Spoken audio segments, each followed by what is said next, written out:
As a reader, have you ever thought about where does the idea for the books you read come from? Where do these authors get their idea that ends up producing 250, 300, 400 page novel? I was asked about that same question in an interview a few weeks ago.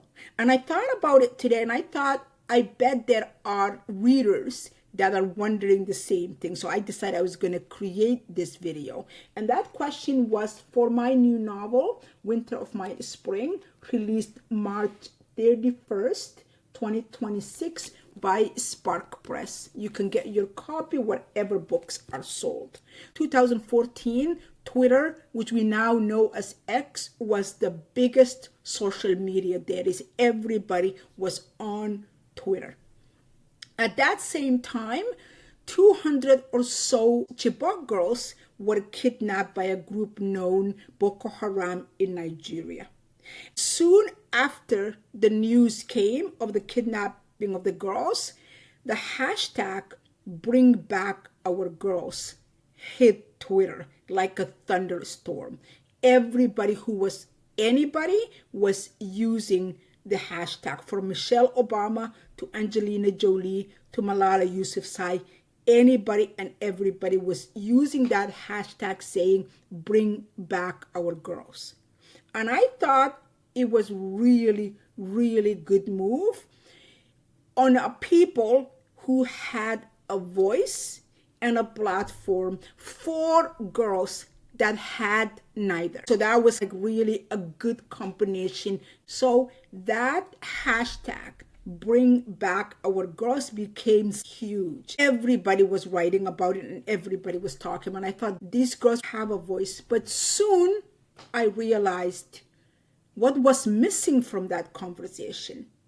What was missing from that discussion? What didn't the hashtag carry with it? Of all the stories that was relayed, of all the usages of the hashtag Bring Back Our Girls, the voices of the girls, real victims, real owners of that story, out of that discussion. So we didn't know what happened to those girls, what happened to them, where did they end up, none of that.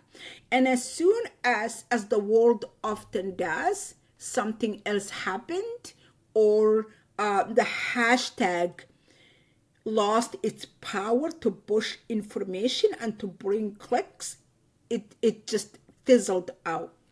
And I remember sitting there with myself and thinking, what would those girls or similar girls in a similar situation would say if they had the space, if they had the platform, if they had the pen, the pencil, and the paper? What would those girls say? What would they talk about? What would their focus be?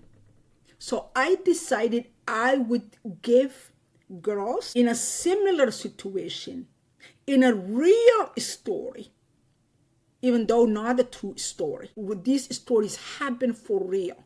I don't have, when I say Rara and Micah and Sarah in this book, I'm not talking about particular Rara, Micah, and Sarah. I'm talking about a Rara, a Micah, a Sarah that could happen, because those stories happen to girls like these girls, like the Chibok girls. So I decided that I was going to allow the girls to populate the pages of my book and tell their story without me being an intervener. I removed anything that would elicit shame or guilt or blame.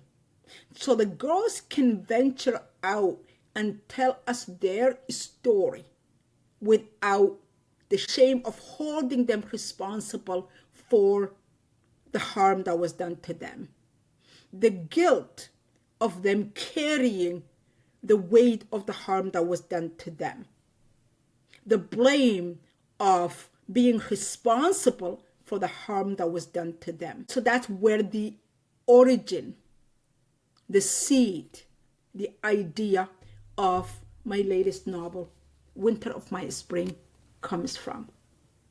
If you have any other questions that come to mind, as you read the book, please leave them in the comment. I will come back and make another video to answer your questions and continue to respond to the readers. If you belong to a book club that would like me to join them, I can almost always join book clubs virtually if that's something possible for you. So it doesn't cost you anything and it doesn't cost me anything, and you can ask questions. If me joining your book club is not the right thing or it's not possible for your book club, you can send me the questions and I can send you a response or create a video on that response. Happy reading!